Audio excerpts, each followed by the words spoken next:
Alright, the article we will be discussing in this video is called The Current Situation on Farmland Values and Ownership.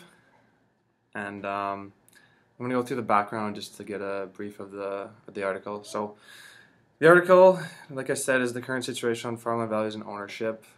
This is an article by the author is Michael Duffy. And in this article, he explains how farmland values in the States has been on the rise for quite some time now, and most of the stats and data shown in the numbers are from Iowa in the States.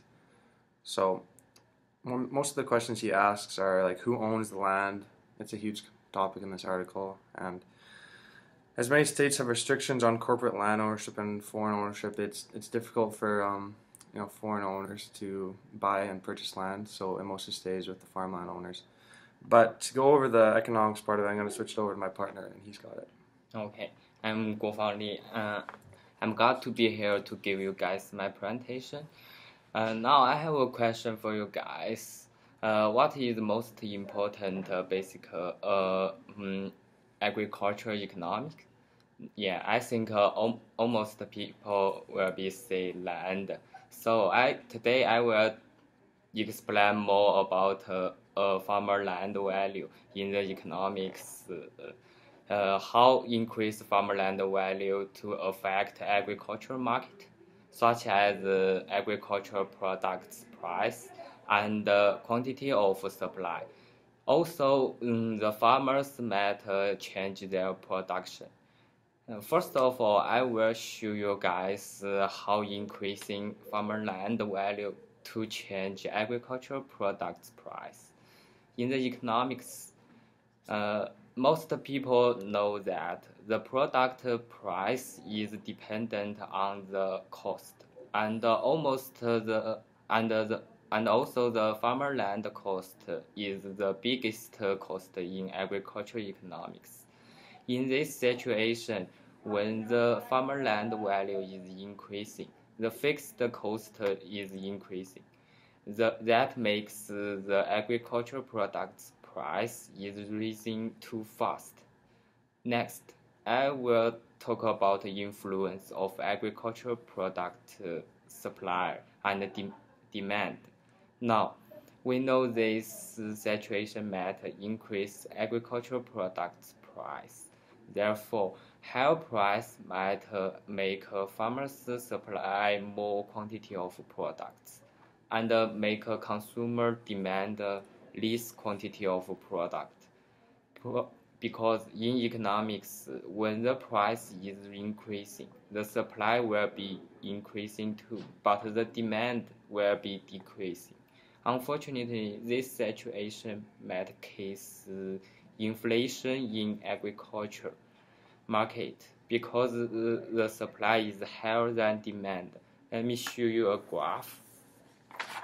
This graph is about farmer land value per S. Dark line is about normal, yellow line is about inflation adjusted. This graph shows from 1950 to 2004. As you can see, the inflation price is higher than normal. This is a bad market, I think. Finally, I will explain why farmers might change their production when the farmland value is increasing. In front of our talk, when the farmland value is increasing, the agricultural market might become inflation. In the economics, most businessmen will be out of the market in inflation because they cannot get enough money. Therefore, this is businessmen should change their production to join a better market because everybody knows businessmen focus on making more money in the market.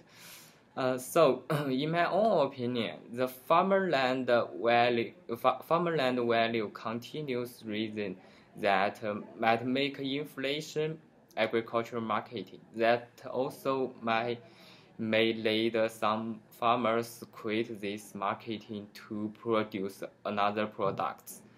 Therefore, the government should create some solutions to fix this situation, such as making a framework of farmer land value. So, let my partner to explain more in agriculture. So now that the the economics part has been talked about, I'm going to go over the implications of the article and talk about some data that has been shown. So some of the farmland values have been increasing at rates not seen since the 1970s. Ever since then, it's been on a rise. So since 2010, land values have alone just increased by 22%, which is quite a bit for land value. This has raised the big question of whether or not farmland values is on a speculative bubble. This is seen in the house market a couple of years ago when everyone was buying houses, and then the bubble crashed, and then the housing market crashed.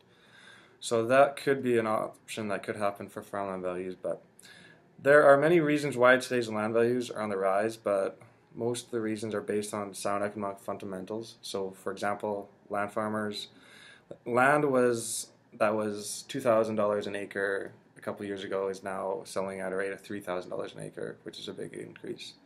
So many farmers are looking to expand their production by purchasing new land, and that makes things harder when the land is increasing that much. So over the past decade, the real net farmers' incomes have averaged over $70 billion per year. This is a 10% above average from the 1990s. So expectations is that farm incomes will remain high for at least another year or so, which is good for farmers like me and I'm sure most of you. So for the most part, farmers do not just buy land just to sell it. They buy land to use it and to own it for quite a number of years. So once they buy that land, they intend to use it for quite a while. So this raises questions of whom is buying the farmland, you might ask. Data in this article has shown that existing farmers remain the primary purchaser of farmland. Once you have farmland, you want to expand on that and make your production bigger. So although as of recent, the percent of investor purchasers have increased over 20%, many farmers will transfer farmland ownership to family instead of selling to others.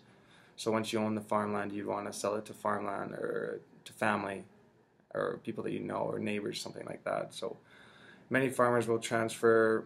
In a recent study, only 8% of farmland owners intend to sell the land outside of the family, while the other 92% either going to inherited, gifted, or sold to neighbors, put into a trust, or disposed in some other manner. So although farmland values are very high right now, renting farmland is surprisingly cheap. And despite the sharp land value increase in 2007, this hasn't changed many of the farmers' plans of purchasing new farmland. So even though the prices are going really high and increasing every year, it doesn't change the plan of many farmers. So buying farmland is an investment. It attempts to eventually see more capital for the business. So in this chart, it shows the Canadian numbers. As you can see, I know it's hard to tell, but every year it seems like farmland values keep increasing and it doesn't look like it's going to stop. So that could be a problem for future farmers. So this raises another question of who owns the farmland. Farmers around the world are aging, so making the percentage of new startup farmers very low. Unless you have a lot of money or a lot of connections, it is very difficult to start a farm from scratch. With the current and projected levels of income for the sector expected to remain high, and land values could increase even more in the future. So like I said, it's high now, but it could keep going, it could keep rising. So a stat that somewhat surprised me was that 28% of farmland owners were above the age of 70. By no means does this mean the 7-year-olds are out there working in the fields, but they own the land and they've owned it for a long time. And eventually these guys will get too old and will have to sell it or give it to family of some sort. So in this chart, this is the average age of US.